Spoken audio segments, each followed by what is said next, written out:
A heart defect no one knew about killed one Partridge Family star suddenly at her own dining room table. Another was secretly sheltered by his co-stars on weekends, hiding him from an abusive home no one on set was supposed to know about. A crowd surge at one of their concerts left a 14-year-old fan dead, and the family's biggest star walked away from Hollywood completely, never to return. This is what really happened to the cast of the Partridge Family. Let's start with the woman at the center of it all, the matriarch who held the artificial group together while navigating an entirely different reality off-screen. Shirley Jones was already an Academy Award-winning actress for her role as a vengeful prostitute in the 1960 drama Elmer Gantry, before she ever stepped into the colorful Partridge Family bus. She turned down the role of Carol Brady on The Brady Bunch, choosing Shirley Partridge instead because it allowed her character to be the undisputed head of a household. What audiences saw as a cheerful singing family masked a profoundly complicated real-life dynamic off-camera. She was married to actor David Cassidy, making her the actual stepmother to her on-screen son, David Cassidy. As David's fame eclipsed everything else on television, those close to the production noted the tension it created at home, where Jack reportedly struggled with his son's sudden, overwhelming superstardom. On set, Shirley anchored the production. She was the only cast member alongside David whose voice was actually used on the hit records, spending countless hours in dimly lit recording studios layering harmonies over studio musicians' tracks. Following the series, she continued a prolific career in television and stage, remaining resolutely grounded despite the chaotic fallout experienced by her younger co-stars. She documented her life with blunt honesty in her later memoirs, dismantling the wholesome matriarch image entirely. In 2026, she is 92 years old, surviving nearly every adult from that era of television. Her presence on the series provided a polished theatrical legitimacy to a pop culture machine that was never designed to last. When the production cameras stopped rolling, Susan Dey chose to sever almost every public tie to the series that launched her career. The redefining reality about Lori Partridge was that the actress playing her spent decades actively refusing to acknowledge the character. On set, she developed a deep, unrequited infatuation with David Cassidy, a dynamic that remained private until Cassidy explicitly detailed it in his 1994 autobiography. Reports indicated she was deeply hurt by the public exposure of those vulnerable teenage moments, and the resulting fracture between them was never repaired. She declined every reunion offer, distancing herself entirely from the pop culture nostalgia circuit. Instead, she fought relentlessly to be viewed as a serious dramatic actor, completely reinventing her image. She succeeded entirely, winning a Golden Globe and earning multiple Emmy nominations for her defining role as Grace Van Owen on the acclaimed legal drama L.A. Law from 1986 to 1992. She maintained a quiet life, marrying producer Bernard Safransky in 1988, fiercely guarding her privacy from the flashbulb glare of Hollywood cameras. By 2004, she had quietly retired from acting altogether, leaving behind the maroon velvet vests of her youth to step away from an industry she had navigated since she was 17. In 2026, Susan Dey is 73 years old, living entirely outside the public eye. She proved that the most powerful way to survive being a child star is simply deciding to walk away and never looking back. Danny Bonaduce was the wisecracking younger brother on screen, but his real life involved a staggering level of neglect. While starring on a hit national TV show, he lived in a car parked behind Grauman's Chinese Theater. His father was an abusive television writer, and his home life was so volatile that co-star Dave Madden actually took him in to ensure he had a safe place to sleep during production. Millions of families sat down to watch the comedic adventures of Danny Partridge, entirely unaware that the child delivering the punchlines was effectively homeless. The dark trajectory that followed the show's cancellation was a chaotic plunge into substance abuse, multiple arrests, and documented public turmoil. He fought his addiction battles publicly, openly discussing how the absence of childhood residuals left him with a massively visible fame profile and zero financial stability. He managed to weaponize that chaos into a lucrative second career, becoming a highly successful radio personality and reality television star, most notably in the 2005 series Breaking Bonaduce. He married 3 times, currently with Amy Railsback since 2010. In 2023, he underwent major brain surgery to address hydrocephalus, a neurological condition that severely impacted his mobility. In 2026, Danny Bonaduce is 66 years old, actively recovering and advocating for hydrocephalus awareness. He survived an industry that failed to protect him by simply refusing to stay quiet about the damage it caused. David Cassidy became one of the most heavily merchandised human beings in television history, yet he spent his entire adult life trying to outrun the shadow of Keith Partridge. The defining moment of his fame was not a record sale, but a genuine tragedy. During a 1974 concert at London's White City Stadium, a crowd surge crushed hundreds of teenagers against the stage barriers, resulting in the death of 14-year-old Bernadette Whelan. Observers noted that Cassidy retreated into a profound, lasting grief, fundamentally altered by the fatal consequences of his own manufactured image.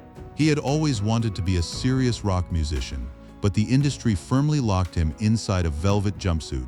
After the series ended, he achieved critical acclaim in musical theater, starring in the 1982 Broadway production of Joseph and the Amazing Technicolor Dreamcoat, and a highly successful Las Vegas show. He married 3 times and had 2 children, Katie and Beau, but his later decades were marked by very public struggles with alcoholism and financial ruin. In 2015, he filed for bankruptcy, auctioning off the very assets that his stardom had purchased. He officially retired in 2017 after forgetting lyrics during a final painful California concert. David Cassidy died on November 21, 2017, at the age of 67 from liver and kidney failure. His final words to his family were simply, "So much wasted time." The teenage idol died, wishing for the one thing fame could never refund. The youngest daughter holding the small tambourine represented pure, unblemished innocence to millions of television viewers, but her post-television reality was completely disconnected from Hollywood. Suzanne Cruff walked away from the entertainment industry almost immediately after the series wrapped. The unexpected truth about Tracy Partridge is that she never sought the spotlight again, trading soundstages for a firmly middle-class existence that actively rejected celebrity. She graduated from high school, went to college, and built a life far removed from the relentless pressure that consumed her older co-stars.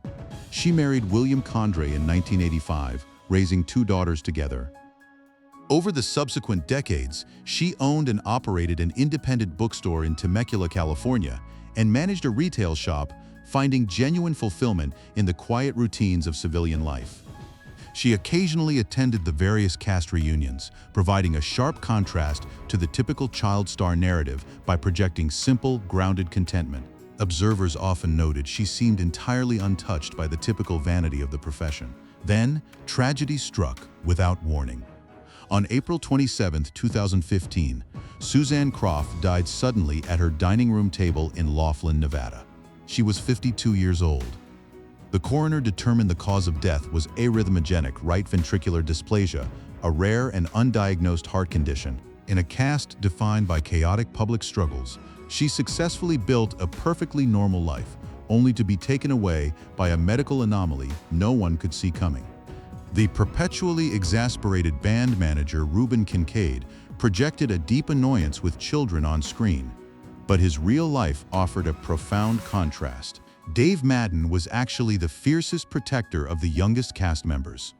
When Danny Bonaduce's home life became violently unstable, Madden quietly brought the boy into his own home, providing a stable domestic sanctuary during the height of the demanding production. He never sought press for this arrangement. He simply did what a genuine father figure would do. Ironically, the man who rescued his young co-star was intensely uncomfortable with the show's canine mascot, harboring a genuine documented phobia of the cast dog. Madden was a seasoned stand-up comedian and actor who broke through on Rowan and Martin's Laugh-In before managing the fictional TV pop group. After the series concluded, he became a steady fixture on TV, starring in the long-running sitcom Alice as the diner regular Earl Hicks. He married twice, ultimately spending his final decades with his wife Sandra Martin, and raised 2 children. Over time, his health severely declined due to myelodysplastic syndrome, a devastating blood disorder. Dave Madden died on January 16, 2014, at the age of 82 in Florida.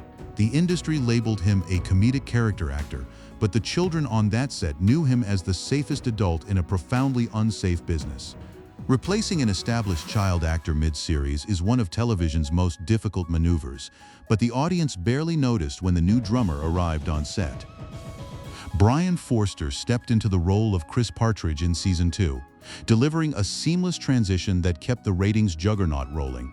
The redefining fact about Forster is that his roots in the entertainment industry ran far deeper than the synthetic pop world of his character.